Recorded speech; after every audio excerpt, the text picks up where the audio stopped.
네, 안녕하세요. 아, 2019년도 하반기 경기 전망 및 부동산 전망을 한번 해볼게요. 제가 2011년도에 그 회사가 금융공학 쪽이라서 그때 다녔을 때 본부장님하고 많은 그 뭐 몇천억을 주무르는 또 이제 채권 같은 경우는 국가 채권 같은 경우 몇 조를 주무르는 그 펀드 매니저들을 많이 만났습니다. 본부장님을 쫓아다니면서. 그들이 가장 무서워했던 게 뭘까요? 우리나라 뭐 자질구리한 뭐 이슈나 이벤트는 별로 그 사람들한테 큰 영향을 주지 않았습니다. 꿈쩍도 안 했죠. 어떤 포트폴리오를 투자하는 데 있어서. 근데 그 사람들이 가장 예민하게 여기고 뭐 큰일 난 것처럼 여기는 게 하나 있었습니다. 딱 하나. 그건 뭐냐면 세계 금리였습니다. 이자율이죠. 국내 이자율도 중요시 얘기했습니다. 딴 거는 별 관심이 없었어요. 그 사람들이. 경상수지는 기본적으로 중요한 거긴 하지만 크게 막 애들이 연연해 하지 않았습니다. 추세적인 거라. 지금 여러분들이 생각하는 거시경제학적으로 중요하게 생각하는 경제 지표가 무엇일까요? 하나는 이자율이고요. 하나는 환율이고 그 다음에 또 하나는 인플레이션입니다. 그 세 개는 서로 연결되어 있기 때문에요. 뭐 하나로 봐도 무방할 정도입니다. 연쇄적으로 일어나니까. 근데 그 중에서 제일 중요한 건 우리 입장에서는 이자율입니다. 여러분이 생각할 때는 이자율은 단순히 이자율이 올라가면 대출 금리가 올라가니까 그냥 투자를 안 해서 집을 사기 집값이 오르기 힘들고 이자율이 싸면 뭐 빌려가지고 뭐 집 사는데 도움이 된다. 이렇게 정도 생각하시죠. 하지만 우리가 생각하는 것보다 엄청난 힘을 갖고 있습니다. 세계는 이자율로 움직인다. 이자율에 의해서 돌아간다. 움직인다 생각해도 과언이 아닙니다. 정말 과언이 아닙니다. 우리가 세계를 움직이는 것은 이자율입니다.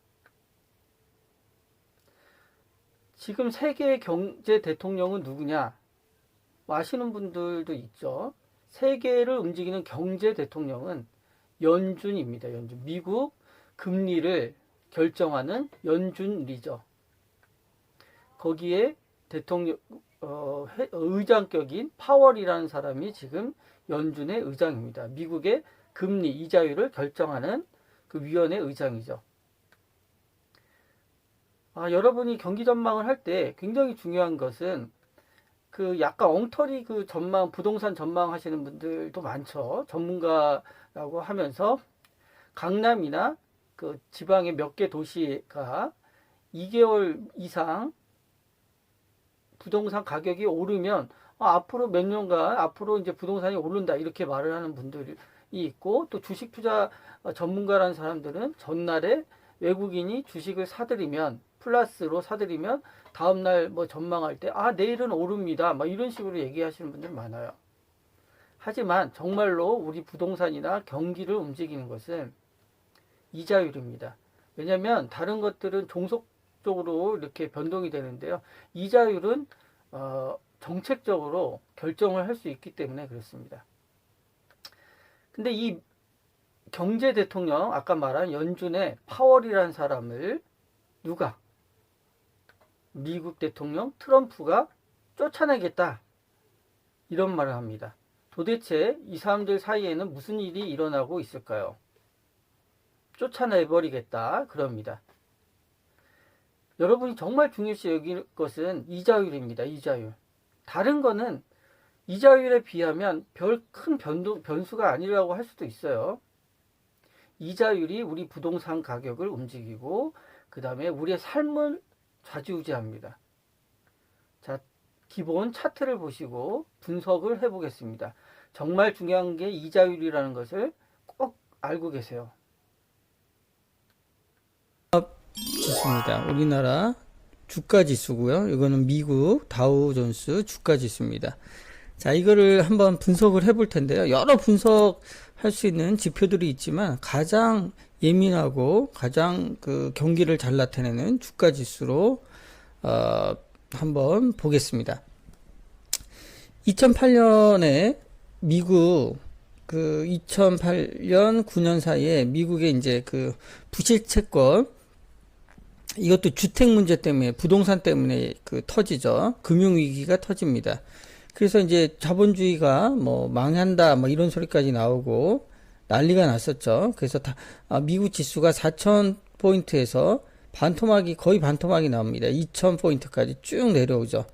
그러니까 우리나라도 그 똑같이 정확하게 2,000포인트에서 1,000포인트까지 쭉 미끄러집니다.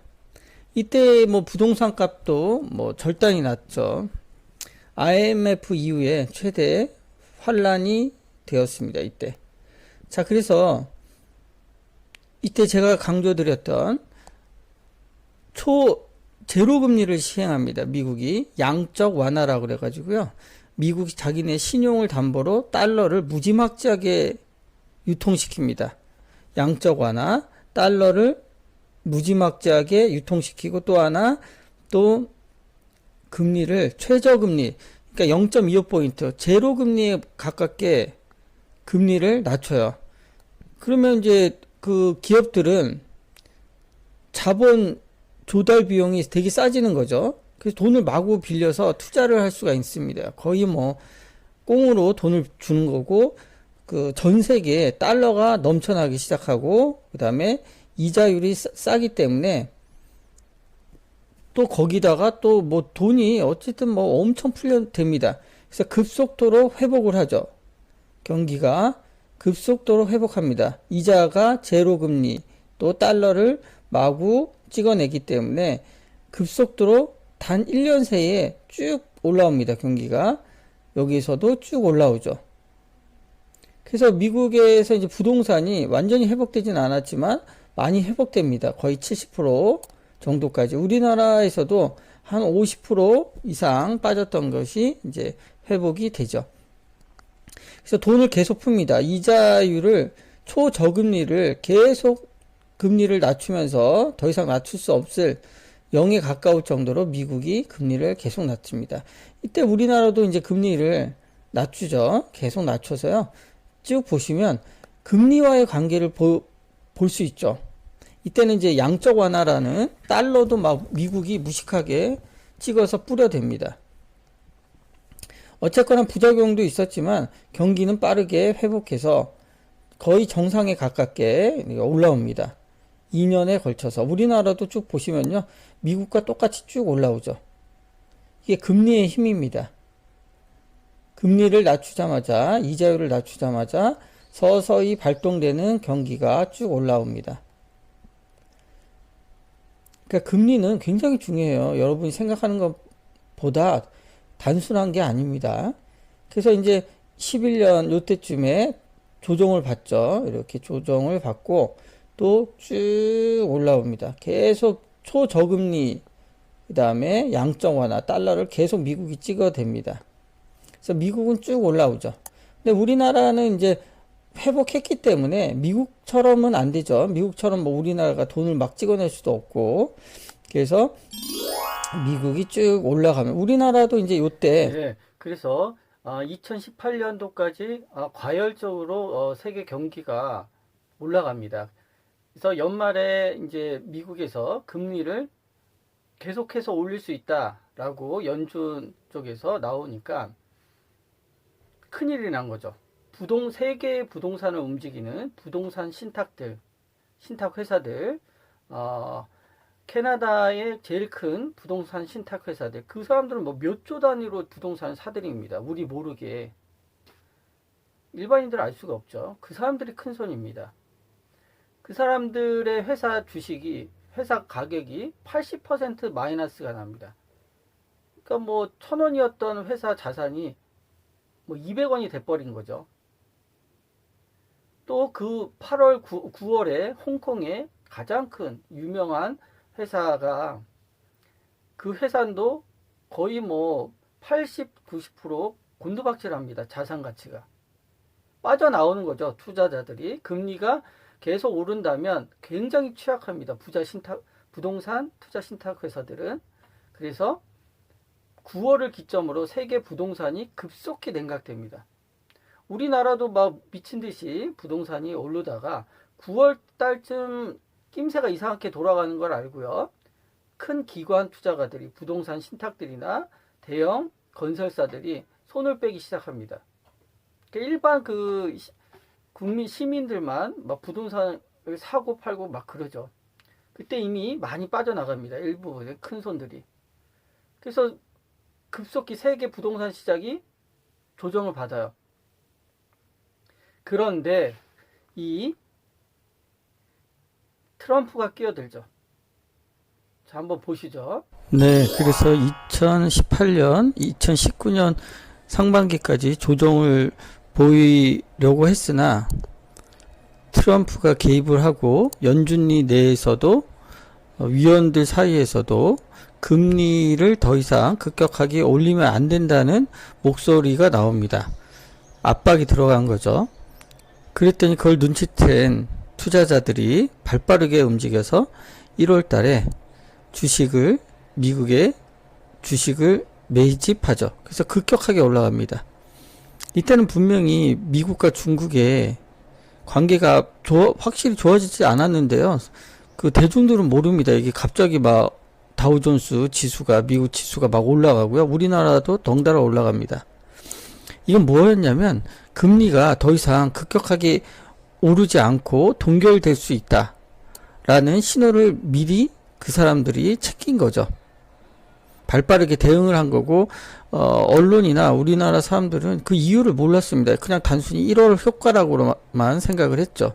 아니죠. 금리가 더 이상 오르지 않을 거다라는 신호를 받아들인 겁니다. 그래서 트럼프가 계속 압박을 하죠. 연준을, 금리를 올리지 마라. 해임시키겠다. 그래서 또 조정을 받다가 다시 상승을 합니다. 근데 우리나라는 뭐 한계가 있죠.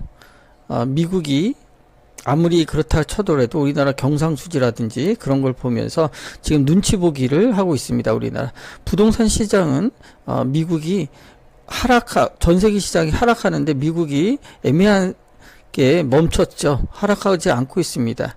아직. 그래서 우리나라도 보면요, 당연히 하락해야 되는데 금리 인하 가능성이 대두된 후부터는 부동산이 그렇게 하락하지 않아요. 오히려 5월달, 4월달에 4, 5월달에 멈추고요. 반등을 모색하고 있죠. 네, 결론을 지어서 얘기해 보면요. 지금 세계 경기는 조정을 받아야 됩니다. 그래야지 더 탄탄하게 상승을 할 수 있어요. 경기가 연착륙을 해서 다시 이렇게 올라가는데요. 지금 미국이 초호황기입니다, 지금. 이렇게 상승 경기가 확장되는 경우가 없었어요. 돈을 너무 많이 풀고 해서 인플레이션을 적절하게 잡고 있지만 이게 호황기가 너무 경기 팽창이 너무 오랜 기간 되고 있습니다, 지금. 그래서 부동산도 그렇고요. 조정기를 받아야 돼요. 받았다가 다시 상승하는, 연착륙했다가 올라가는 그런 상태가 돼야 됩니다. 그게 우리나라에도 좋죠. 경기에도 좋고. 안 그러면 정말 터지죠. 스태그플레이션이 일어날 수도 있습니다. 그래서 지금 하락을 해야 되는 국면이에요. 지금 모든 것들을 봤을 때 일반적으로. 그런데 문제가 있죠. 방금 말했듯이 미국 트럼프의 압력에 의해서 연준리가 금리를 진짜로 낮추면 문제가 심각해집니다. 미국 대통령들은 금리를 높이는 걸 좋아하지 않죠. 왜냐하면 자기가 재임 기간에는 경기가 확장되는 걸 바랍니다. 경기가 침체되는 걸 싫어하죠. 그래서 압력을 넣는데 트럼프는 너무 심하게 넣죠.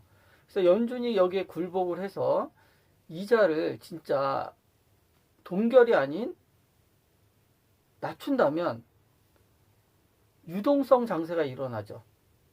그러니까 시중에 돈이 엄청 풀립니다. 우리나라도 금리를 미국이 낮추면 안 낮출 수가 없는 그런 구조이기 때문에 굉장히 유동성 장세, 돈이 남아 넘치는 형태가 되는 거죠. 시중에. 부동자금이 부동산으로 쏠릴 수뿐이 없습니다. 이게. 주식시장으로도 가겠지만, 그러면 아무리 정부가 별짓을 다 해서 막는다 해도 힘들어질 수뿐이 없어요. 터지게 돼 있습니다. 이게.